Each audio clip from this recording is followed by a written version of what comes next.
All right, I think we are officially live. Let me switch back over to the right screen here so I can see everything. Oh, sorry, hold on one second. I think this is it. Helps if I can find us. Apologies, everybody. Hold on one second. Hit this button right here. Found it. Apologies. Got this ready. I've done this several times before. Hello, arty people, and welcome to another episode of Jerry's Live. My name is Emmy Klein, and I'm your host this evening. And as you can see, I have the amazing Kevin Greeland back on the show with us. Thanks for coming back. You're welcome. Yes. So Kevin, as you all should know, or if you don't know, that's okay, but reacquaint yourself. He is the education program manager with Golden, and he has an incredible show scheduled for us today. And it's a topic that I know is there's a lot of questions, and I'm so excited to give that clarity with all the different things that you're going to be going over today. So welcome to the show again. Thank you. Well, today we're going to be talking about mediums.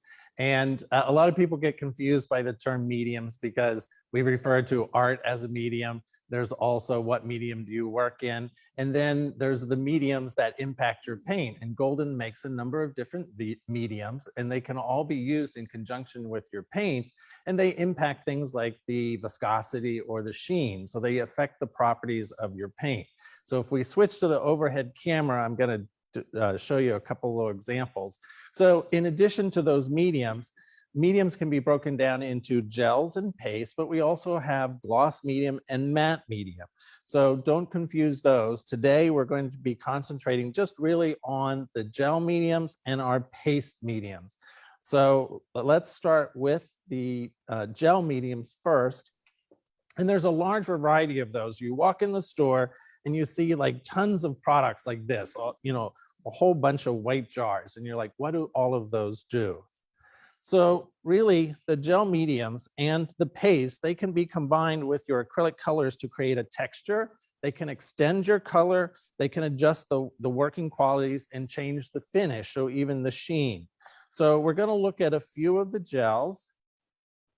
Keep in mind that the gels all come in different finishes or sheen. So you can have a gloss, you can have a semi-gloss, and you can have a matte. So the thing to keep in mind with the gels also is that they are kind of a milky white, and I'll show some examples of that when you first start. But as they dry, they tend to clarify. So the gloss will be your cleanest sheen, and then the semi-gloss, and then the matte. And the matte has a little bit of silica in there, so that's what creates that haze. All of them can be spread very thin. So here, if we look at this one, this is our soft gel gloss. And the soft gel gloss, big container, soft gel gloss. And you'll have the finish there after the name, just like if you look at this one, it'll say regular gel semi-gloss. So for the most part, all the glosses are transparent to translucent. So the soft gel gloss is kind of the first step, and then we have the regular gel semi-gloss, the heavy gel matte, the extra heavy gel gloss, and then we have our last one here, the high solid matte.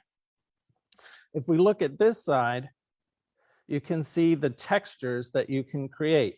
So the soft gel, if we look at kind of these peaks, you can see they're kind of rounded because it's a little bit softer. It's like maybe the consistency towards yogurt. And then you move up to the regular gel, and you can see those peaks start to get a little more defined. And then the heavy gel matte. So it's kind of like moving from yogurt to peanut butter. And so those peaks can tend to be a little bit higher and a little bit less rounded than the soft gel. The thing about all mediums is that they can be painted on or mixed with. So here we have the same products just side by side. And we've gone ahead and mixed in green in this case. So here we have the soft gel gloss, and you can see the rounded kind of texture that you can get here using just a palette knife. And then this is mixed with our, it's tinted with the chromium oxide green in a fluid. And when you're tinting these, you can use any acrylic. I like to use the fluids because they incorporate a little easier. You could use the high flow, and certainly you can use the heavy body. With these pastes, and we'll put this one next to you so you can see these, right? So we have the soft gel. So I'm going to put out some of the soft gel just so you can compare when we were talking about the state of it being wet and then dry. So this is the soft gel gloss wet. And so you can see with all of the gels, generally they are this kind of milky white when wet, but as they dry, they clarify.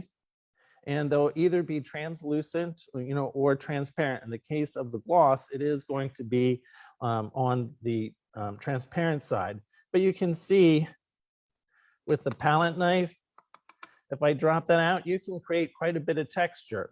So if you don't want to use a lot of paint, you can build, a foundation with a gel and then paint on top, or you can mix a paint with it.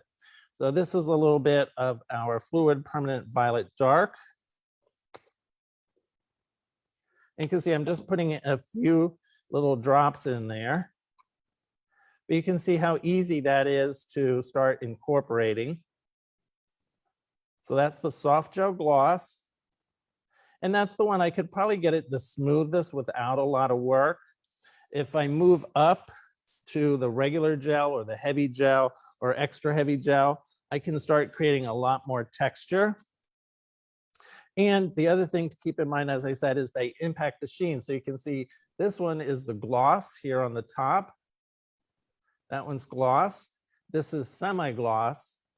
And then that one's the matte, so that it impacts the sheen as well. So besides creating texture, it will also change the sheen. And depending which one you choose, it can also impact the viscosity. So a couple of things I can do with the gel is I can build up some texture like I did here, but I can also make what we call a gel extension. So if I have a little bit, this is our Pyrrole Red heavy body. If I have a little bit of that paint, but I need to increase the volume, I could use something like the soft gel gloss or the regular gel. In this case, I'm going to use the regular gel semi-gloss. And you can see I can double the volume of my paint without having a huge impact on the paint quality. So there I've doubled that volume of paint, and I'll put some out next to it just so you can kind of compare. So there's the color by itself.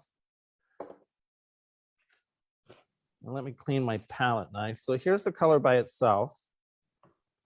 Right? And then here it is with the gel. So you can't really notice a difference, but I've doubled the volume of my paint. So that's a handy thing to have if you're in the studio painting and at the last minute you've run out of a particular color. You can kind of increase the volume of that paint by using one of the gels. And that's an easy way to refer to the gel as kind of doing like a glaze. So let me move this wet one out of the way. And we can look at this as a dry sample. Again, using that same Pyrrole Red. And this time we used heavy gel gloss. And so here's the paint by itself. It's the Pyrrole Red. And I've just used my palette knife and spread that out. Now it's dry. Here, I've made an extension, what we call like a gel extension. And I've used about 30% of the Pyrrole Red and 70% of the heavy gel. So you can see that there's not much difference between the paint and then the 30-70. If I reduce the amount of paint like here to 10% and 90% gel, that's when we can start getting into glazes. All right, so let's move that aside. And I'm going to show you some samples of a few images. So here we have two landscapes, one done with the soft gel gloss, so you can see that's the shiny one, and one that's done with the heavy gel matte. And in this case, just like here, we've mixed the paint ahead of time with the gel and then used the palette knife to apply and create the landscape. So I can increase the volume of my paint by using a gel, and I can get quite a bit of texture. If we look here, some of these areas where there's high texture, you can see that's kind of a soft rounded edge. And then we look over here and you have a much tighter, higher, more jagged edge with the heavy gels. We'll move those out. And we'll take a look at this one. So again, if you want to build up a lot of texture, you can do that ahead of time with the gel. That's what I've done here. This is with the regular gel semi-gloss. So that's this one right here. And you can see, I put this on maybe about a day or so ago. So as it dries, it clarifies, and you can still see there's a little milkiness under there. Where it needs to continue to dry. But you can certainly paint on top of this because it is dry to the touch. The nice thing, let me pull up a, so here again, because I've created a lot of texture, you know, I can go and paint on top of this. And I like to do an underpainting in a different color so you get lots of contrast. So gels are an excellent way to create a textured foundation to paint on top of. They are also good for expanding the volume of paint that you have. And if you have a really textured surface, you could also use a medium or a gel or a paste to smooth out that surface. All right, so that's our gels. There's a huge selection. We have, like I said, the soft, the regular, the heavy gel, extra heavy, and high solid. Again, available in those 3 sheens, the gloss, semi-gloss, and matte. Now we're going to take a look at some examples. Let me move these over. So I just wanted to point this out. So this is the soft gel gloss, and this was just a transfer where we embedded an image in the gel. But I can use this now as a collage element and glue onto a painting if I wanted to. Another example. Sorry, quick question on that one. How did you embed an image into the gel? Well, yeah, I hesitated to, right. I hesitated to show this one because it is kind of a little bit of a rabbit's hole. So you can do an image transfer with any of our gel products and to some extent even with the paste. What you do is a laser image. It has to be laser, works the best. And you just take that color printed image and you apply the gel over top and allow that gel to dry. In this case, it was a photocopy of Michelangelo's David, and it was done in color. And I just applied the clear soft gel gloss over top and allowed it to dry. So when it went on, of course, it was kind of this milky white, when it was wet, so I couldn't see the image. But then as it dries, that gel has the properties or ability to wick that pigment kind of into the gel. And then when it's completely dry, you have to scrub off the image, the paper that's on the back. We have a couple of videos on image transfer that you could check out on our website because it's a whole little separate thing there. Okay. Hopefully that helps. Process. I knew someone was going to ask if we didn't touch base on that. Right. And so this is just another example to show you. So the same idea of an image transfer. This is done in the soft gel gloss, and here I've done it in the soft gel matte. And so you can just see the difference between the gloss, which is very transparent, and the matte, which is this hazy, snowy color here. And this is done on a clear piece of plexiglass. So I'm just showing you all these examples so you have an idea of things that you can accomplish with gels. This one, just a little painting on a board. Again, I just actually used like the container that the gels came in and just used the lid to stamp in the wet gel and then allowed that to dry. Just washed over it with some fluid colors and then applied an interference color on top. So again, just ideas to broaden your range of thinking about what those gels can do. I mean, the thing with all gels and paste, it's just kind of try and think of them like a tool. It's just like having a paintbrush or a palette knife. It's just that the gels and paste are a tool that will help you accomplish maybe some vision that you're having for your work, and you may not know that that tool is available. So the other two, we call these gels with aggregates. And let me pull up the containers so you can kind of see what those look like. We have glass bead gel, that's the one on the top here. And then I have the clear granular gel, and that's the one on the bottom. So gels, you can think of those really like paint without pigment. So here, instead of pigment, we're adding in something. And in the case of the glass bead gel, we're adding in glass beads.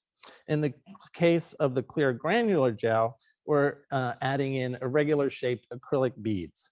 So again, they can, you know, create various effects.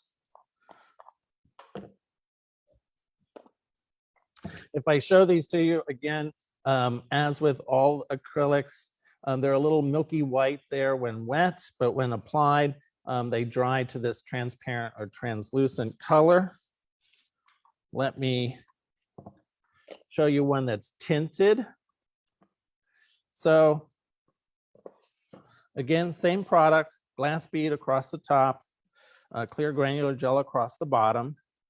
On this one, we use the palette knife, and hopefully you can see, you know, is able to build up the texture on there. And then we tinted them. This was, I think, the Quin Magenta fluid and the Quin Red. And again, you can see that texture. And you can see if you apply it thinly enough, you can see through these to the layer that's underneath there. Again, tinting, or I could just paint on top. And if I use a lot of water on this glass bead gel, you can see I can get it very thin. This is our fluid permanent violet dark on top of the glass bead gel. This is one of my favorites for a foundation for painting landscape. I can also show you on top of the acrylic, the clear granular gel. And this size is a little bit bigger and a little more irregular, so you can get a different effect. So let me just slide those up a little bit, and then I'm going to show you kind of the steps. So this is painted first with red, and then I applied that glass bead gel on top. And again, you can kind of see where it's, you know, a little milky white. It still has a little time to dry there, but you can see the wonderful kind of reticulation that you get painting on top of that with the fluid color. And then you can take that to the next step, you know, and this is a landscape painted on top of that glass bead gel. If I hold this up maybe a little bit, you can see that texture in there. Let me move this wet one out of the way for you. So again, you can build up quite a bit of texture, and I'll apply some wet so you can kind of see that as a side by side. So, you know, again, one of my favorites, but, you know, certainly you can experiment and try. This I thought was fun. This was just our iridescent silver with the glass bead applied on top. And can you see that on the side? You can see the glass bead there. And depending on the color, the glass beads have a little bit of a greenish tinge to them as they dry. Making skins, again, a lot of our pastes you can use to make a skin. So this was a skin of glass bead gel. And you can see it's very flexible, right? I can fold that up. So even though it has glass beads in there, the acrylic polymer allows for that flexibility. And this is, you can either way, you can look at either side, it works, it's one side's textured. And this was simply using our high flow, kind of like a watercolor and painting on there. Again, just ideas. I thought maybe somebody would ask how you make a skin. So I actually found this one in our paint studio. So this is just a piece of high density plastic, and we've just applied that glass bead gel to that surface. And then of course you can see the paint on there. Definitely know our viewers well. They would absolutely ask how you make that. And this is another fun one I like to do. This is glass bead gel on top of a photograph. So, you know, if you're a photographer and you just kind of want, maybe you want to change your image or something, this was just applying the glass bead gel over a black and white photograph. So just another example. This is a combination. This is glass bead and our heavy gel. So I used a stencil to apply the heavy gel, and that's tinted with our iridescent silver and perhaps our stainless steel mix or combo. So again, just different ideas with these two products. This is the clear granular gel, and just like the glass bead gel, I wanted to show you, you know, that even though there's acrylic beads in there, you can see how flexible that is. You know, I wouldn't necessarily recommend doing this every day through your painting, but there is some flexibility there. And again, on the textured side, we just painted a little rose there using our heavy body colors. This is the heavy body, this is Naples yellow in a fluid that we painted and then applied the acrylic clear granular gel on top of that one. Now let me put a little paint on there so you can kind of compare the two with the glass bead. So on the top, I have the glass bead, and this is the clear granular gel. So this one's a lot smoother. It's still a fair amount of texture, but this one's much more irregular. So let me just put a little bit of paint on here, and you can kind of see, you know, how that moves on there compared to the a regular one. Let me introduce just a little drop of water. And that's kind of how we created the landscape image. Let me pull that one back up so you can see the glass bead landscape image. We have I have a helper here in the studio, Stacy. So this reticulation that you see in the paint, we use the fluids with a fair amount of water on there. And if I tilt that to the side, hopefully you can kind of capture again that glass bead on there. So you could use either of these two. You could use the glass bead or the clear granular gel to create that texture. All right, so let's move those two out of the way. Those are both wet. All right, so let's put out this is the glass bead. And you can, again, you know, milky white when wet. But if I drag that across there, hopefully you can hear those glass beads. And you can see even some of them getting stuck under the palette knife, creating those ridges as they roll. So that's the glass bead, milky white when wet, but you can see when it's dry, translucent. And then we'll do the same with the clear granular gel.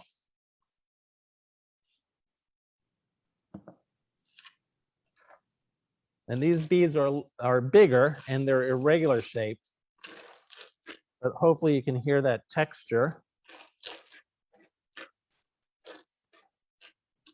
And you can see, you know, with each I could build up, you know, quite a bit of texture. So when this is dry, of course, it's going to take a little time, but I can paint on that either with a heavy body or a fluid, and it will save, you know, my quantity of paint just by using one of those mediums. If we go over here, this is our turquoise phthalo. So again, paint on top or mix the paint in and create kind of a glaze or a tint there. All right, so that's a gel with an aggregate. And we refer to all of these as mediums. And we have a couple of more, so I'm going to switch these out. We're going to look at the Pumice Gels.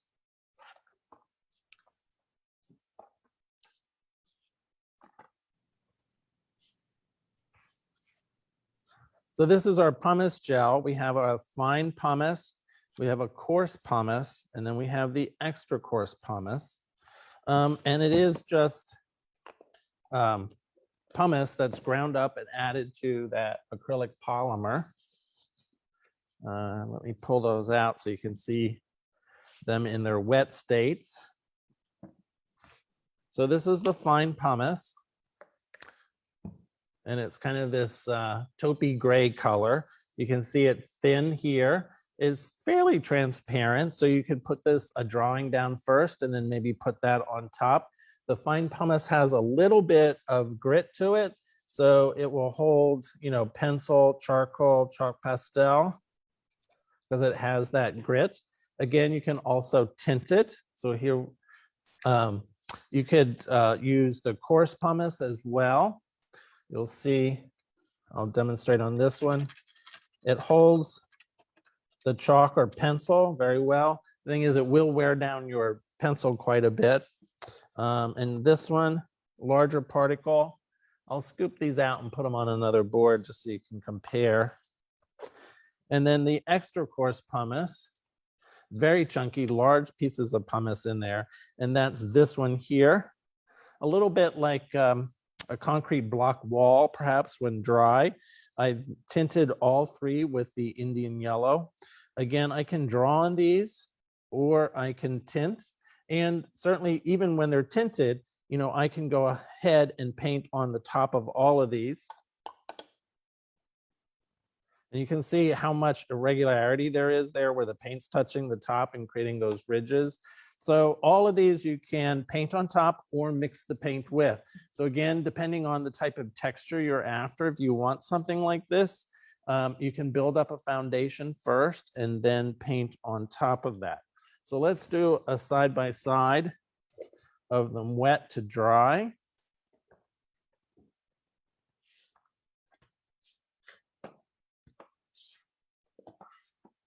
So again, on the top, we have the fine pumice, the coarse, and the extra coarse. So I'll put those out in the same order.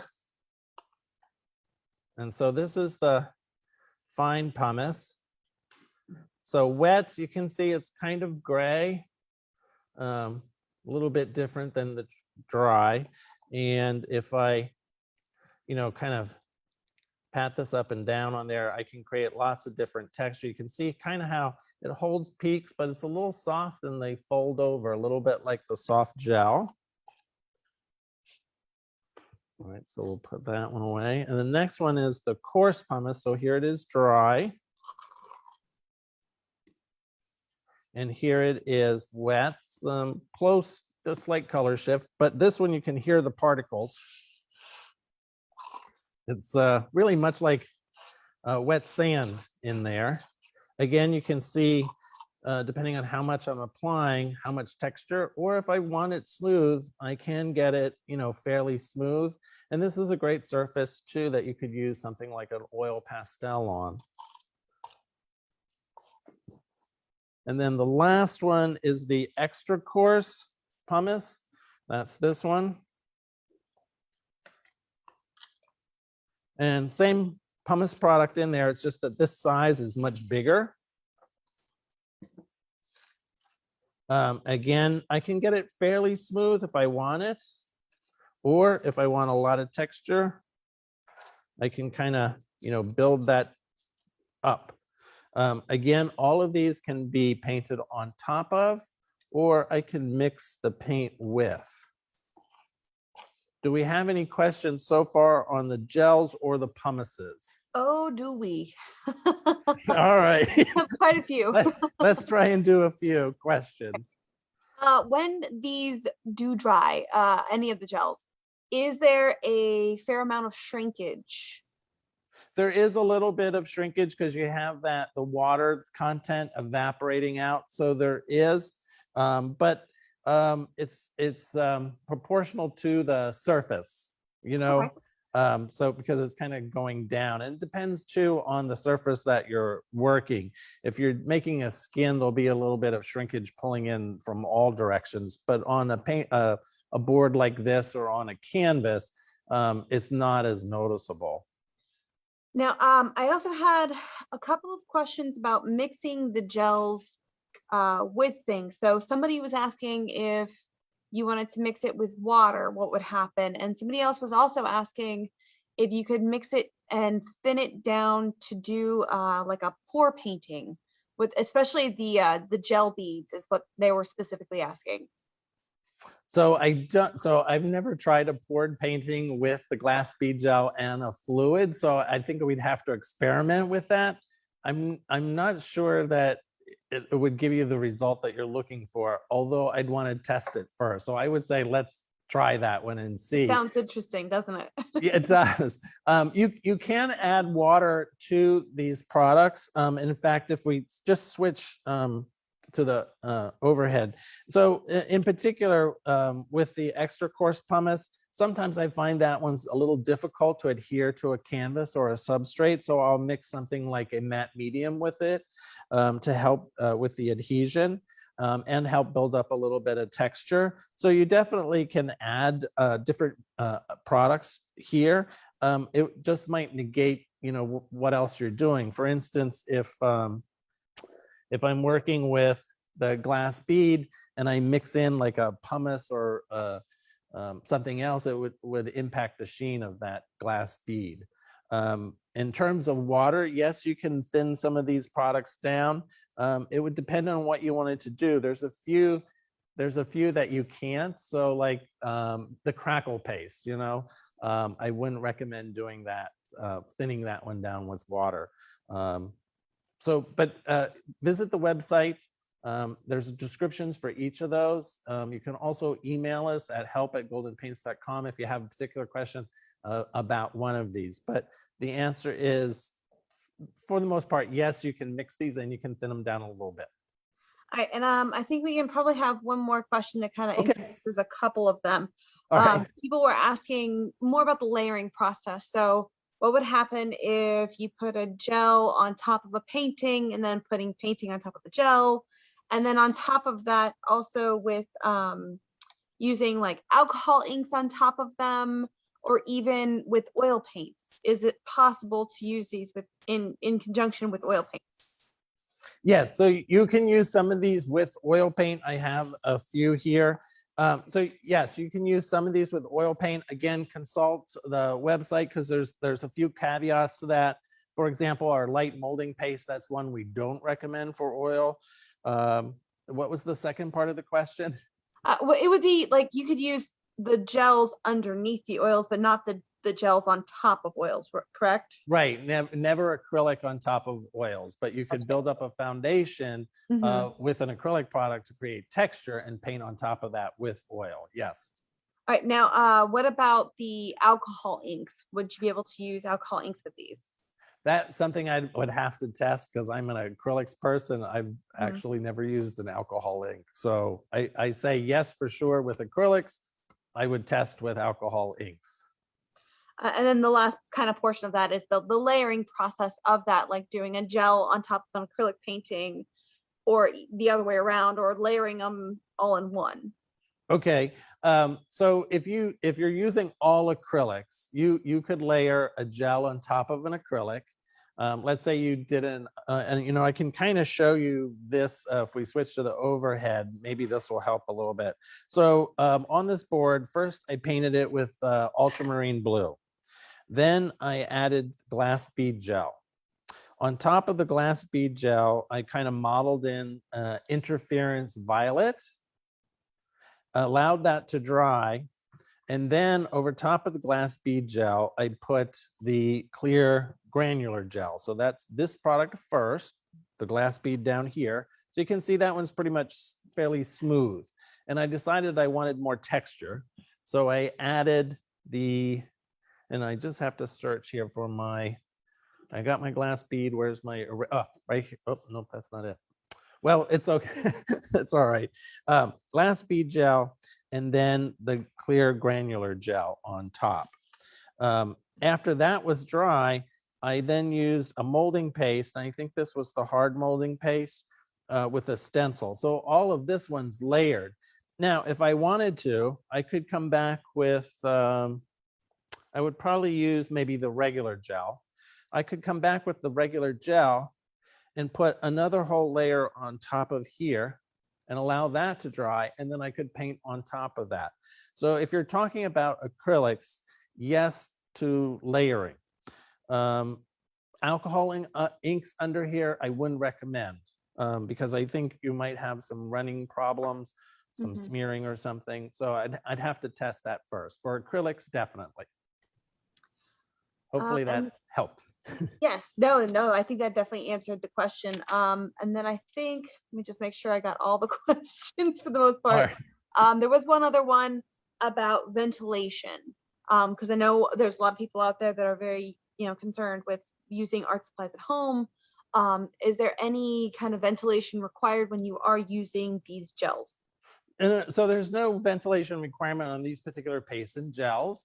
You can always consult the website. We have health and safety data sheets.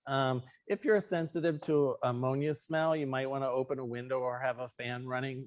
Always good to have fresh air. But on the back, there is the health and safety warnings on all of these. You just have to, check those out or check the website out there. Like I said, the health and safety. But for the most part, with all of the pastes and gels I'm talking about here in particular, no extreme warnings, all good. Any other questions? I think that is the majority of them. I mean, if we have missed a couple of questions or something very specific, we can always I'm going to be going back through tonight and making sure to answer them. I do know there is also you have your specialist in the comments as well answering questions. So right. The majority of them are being answered.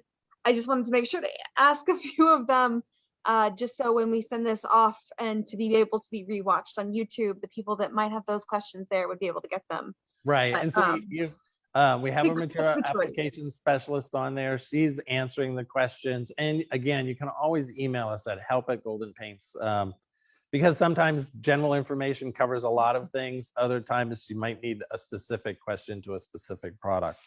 Yes. And I'm sorry. There was one other question, and that I did forget to tell everybody. If you are looking for the materials that he's using, if you go to the website jerrysartarama.com, type in the search bar JL204, which is today's class episode. You can pull up all of these materials that he's using, and I believe somebody was asking if you have a sample set. Yes, and so there is a 6 acrylic texture set, so you can look for that. You have that, I think, in the cart as well. Yes, so it's just a smaller 2-ounce size. Just to give you an idea, these are 8 ounces, so might be a little too much if you're just experimenting, trying to figure out which one's right. So you could always start with that sample set of 6 acrylic textures. Yes, and I know I'm going to be getting one myself. All right, great. and email us if you have questions. For sure. All right, so we'll take a look at the pumice, kind of where we left off. So as I said, this was the fine pumice to recap, and then we have the coarse pumice and the extra coarse pumice. Just like the other mediums, those can be tinted with a color, and you can paint on top. These are the wet to dry state. And then I just have a larger one here. And this is the extra coarse pumice. That's this one. As you can see, it looks just like a block wall, a concrete wall. But in addition to painting on, which I have already showed, but just, here's, painting on there, you can see there's a lot of texture. And this is just using the fluid. If I introduce a little bit of water, I can get it to really sink down in there. But just dragging it across, you can see kind of that wonderful texture under there. But it's also great for pastels. So I can work on here, and you get a very interesting pattern with the highs and lows of the pumice and the pastel on top of that. As I said, you can also use chalk pastel. This happens to be oil pastel. You can use colored pencil. And with the colored pencil, you can really hear that texture. It's trying to, like draw on a concrete wall. So that's, just more ideas with the pumice gel. So we looked at the gels. and the gels with aggregates. Now we're going to switch over and we're going to start talking about our pastes. So again, we said the gels were, pretty much kind of like paint without pigment. So you could think of the paste kind of like, instead of adding a pigment to the gels, we're just adding something. And that something, just like the glass bead gel, could be something like marble dust or hollow spheres in the case of the light molding paste. So if we look at this one, these are our 5, our light molding paste, then our molding paste, our coarse molding paste, our hard molding paste, and then our extra heavy molding paste.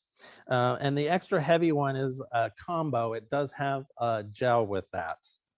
So all of these have a different texture. Some are fairly smooth, like the extra heavy gel, extra heavy molding paste, because it has that gel mix in there. And the hard molding paste is fairly smooth, although it has a little bit of texture, great for drawing on or doing subtractive work.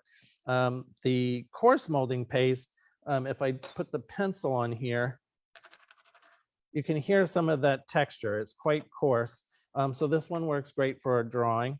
And then our molding paste is fairly smooth as well, and also another great source for drawing on. Our light molding paste is kind of spongy, and it does have a little bit of texture. If I dig my nail in there, you can see that spongy.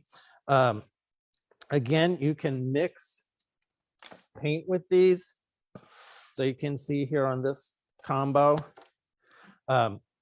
same products all the way across, and I've just tinted these with the ultramarine blue. And again, it's the fluid.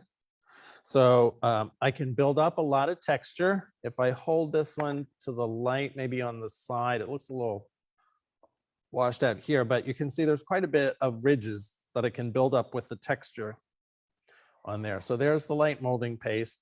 That's this one on the top. And then this is the molding paste, and then the coarse, the hard, and the extra heavy. So all are great for building up texture. Again, I can paint on top, or I can add the paint to it as I mix it. So if I paint on top, we'll use, let's use the violet. And I'll just paint on all of these as we run down. And so you just get a different effect depending. Some of these are much more absorbent. So the light molding paste is very absorbent. So it really grabs that paint and pulls it right down. Unlike maybe the molding paste, not quite as absorbent. So that paint sits on the surface a little bit so I can move it around. And the same with the coarse, a lot of texture. So it really grabs that and I can't move it around as quickly. So all of these do different things, again, to paint on or build up a texture. So let's put those aside. I'm going to put this one over there. And how about I keep these out, and I'll just spread the wet out so you can kind of see each of these. So this is the light molding paste. You can see creamy, kind of a white consistency. Unlike the gels, which are milky white when they dry, these are milky white when you apply them, but you can kind of see they stay in that white family as they dry. So that's the light molding paste. And then I'll show you some examples of these. Again, these are wonderful for building up a lot of texture if you want to paint on top. The next one up is the molding paste. And I'll just peel a little bit of that out. So still in the white family, you can see a little bit of difference in color there. If I want this very smooth, I can keep it just like that, or I can build up a lot of texture. One thing to consider maybe with all of these is the surface that you're working on as well. Some of these can add some weight. So if you want to use some of these, maybe consider a wood panel versus canvas. This is our coarse. This is the one that has a little bit of particulate in there that you can hear. So you can hear that. But if I want it fairly smooth, I can get it pretty smooth. If I want to build up some texture, I can do that as well. That's the coarse. And you can see the coarse, depending on how thinly you apply that, you can get it to be fairly transparent. So again, if you did a drawing and you wanted to apply that over the surface, and then you could go back on top of there with maybe some high flow color or fluid or even chalk pastel. All right, the next one up is our hard molding paste. That's this one. Again, I can keep it very smooth, or I can build up a lot of texture. And then the last one is the extra heavy molding paste.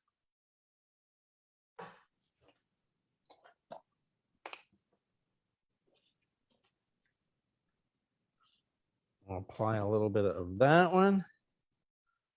And again, smooth or a lot of texture. So why would you choose one of these over the other? It really just depends on the type of texture you're after or how absorbent you want that surface to be. I'll show you some examples with a couple of different pastes, and that will kind of give you, again, another idea. All of these, just think of these really as different tools to help you accomplish your artistic vision, just like a brush or a palette knife, except it's a medium. All right, so lots of examples here. And then we have two more that I want to try and cover. So this is on the course. Again, I'll just paint on here a little bit. So it has quite a bit of texture. This is the one that has the most texture out of all of them. Again, I can paint on these with fluid or heavy body, but you can see I can create, if we look, I can create lots of texture and modeling just by applying that paint across the surface. So this is painting on. And then here's a landscape that we did. This one is with light molding paste. So in this case, we just put the light molding paste down on palette paper, mixed in some fluids, and the color is already mixed on there. And we just used the palette knife to apply the light molding paste mixed with the color. This one. Sorry, while you're talking about the mixing the color into the actual paint, do you find it easier to mix in the different things with the paste with a spatula or a brush? I like to use a palette knife. I think, especially with the paste and gels, just because you get a lot of that extra product driven up into the top half of the brush and into the ferrule. So I like to use a palette knife, but that might be preference. You could certainly use, a spatula of some type, rubber or whatever, but palette knife is generally what I use. All right, so let's take a look at this one. So same idea, light molding paste with color. And this is the coarse molding paste mixed with color. So this is the one that has a little more texture and grit to it. Again, we mixed the color in ahead of time and just applied these with a palette knife to create our landscape. And so you can hear between the two, this is the light molding paste. So if I just drag my knife across that, you don't hear a lot because the light molding paste is a lot kind of softer. I don't know how else to explain that, where the coarse, you can hear that grit. So which one do you choose when you go to the store? It really depends on what kind of texture you're after. If you kind of want that gritty texture, you want something a little softer or smoother. If you're not into landscapes and you want to do something abstract, you can do that as well. So these were two little studies I did just to show you different absorbency. So light molding paste, both for the background, and then just a simple wash of the Indian yellow on top of that. You can see how it really pulls that in. This is the coarse molding paste, and I just dampened this and dropped the black directly into those little indentations. And this gray that you're seeing is kind of what was wicked out from that very fluid color. So don't just think of this in terms of like realism. You can also go for abstraction as well. This is just a little another one where we painted the background first, and applied the molding paste and started doing some washes over top. Stenciling. So you can also use the paste with lots of stencils. You just have to practice because it takes a little skill so you don't pull them off too messy. But we just mixed a color with our light molding paste and applied that over top of the stencil and pulled the stencil away. Here's another example, again, just a gel, though this time mixed with our fluorescent pink.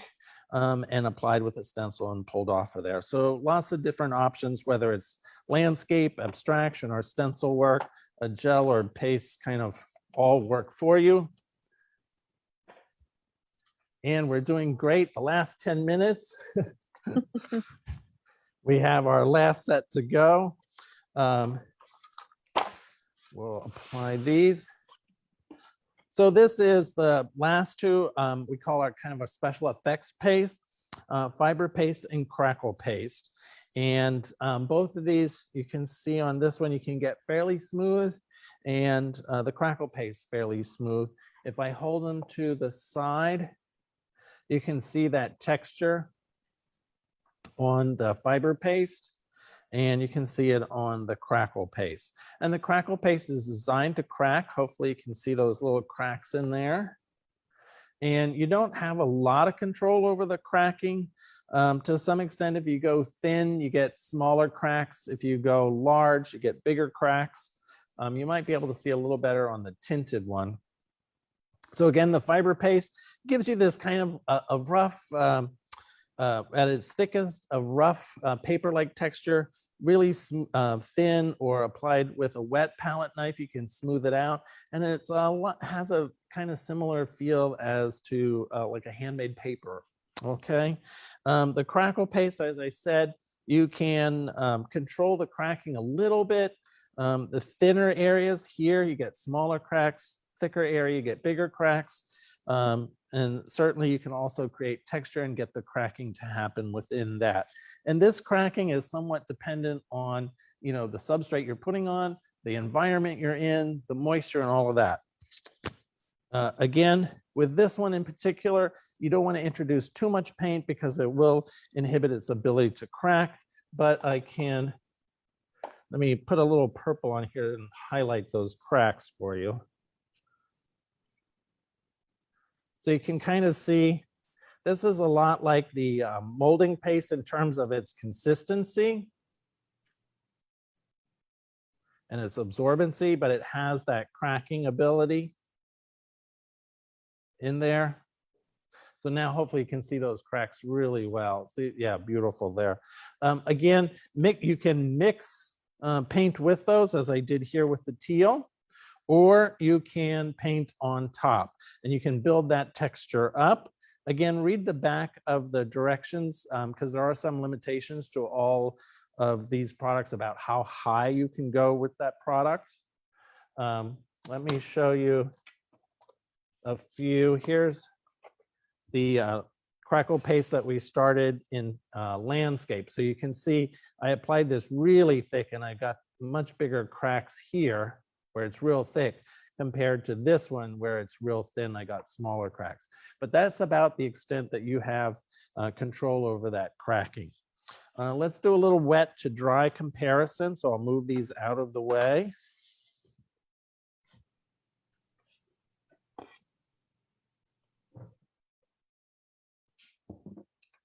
On the top, we have the fiber paste. So I'll go ahead and put the fiber paste out.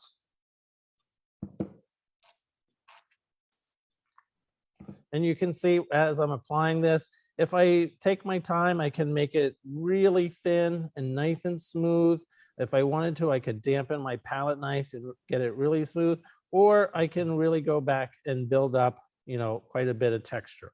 The question about mixing, let me just put a little bit more out. And we'll put a drop or two. This is our permanent violet dark in there. So when mixing, I like to use the fluids and a palette knife because it's just easier to incorporate. The one thing to remember with all the pastes, they are that white color. So whatever color you add to them, it tends to give a little pastel tone to it as you mix. and a bit when you dry. There is a color shift from the color, but you can see once dried, you know, the teal is pretty much the teal. And then let's take a look at the Crackle Paste.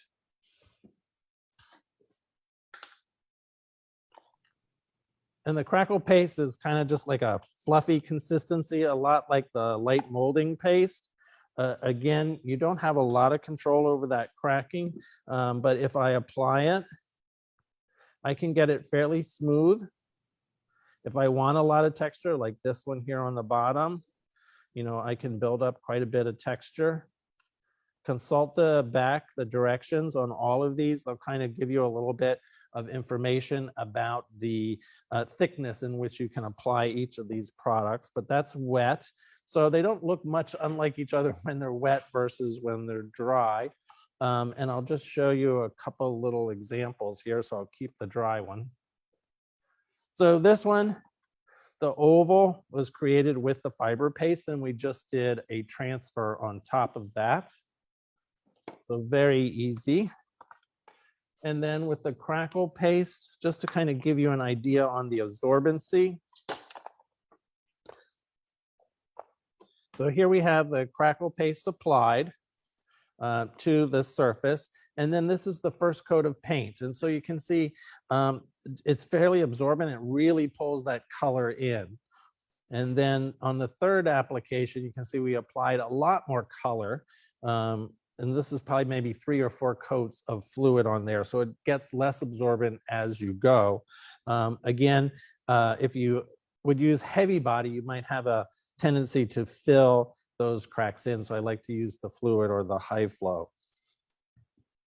All right, Emmy, I think that brings us about to the end. That's a lot to cover. It does. Now I do have a couple more questions here about pastes. If you have some time, because I mean, we do have about 3 minutes left. 3 minutes. All right, we can fill those 3 minutes with questions. So questions about paste. Right.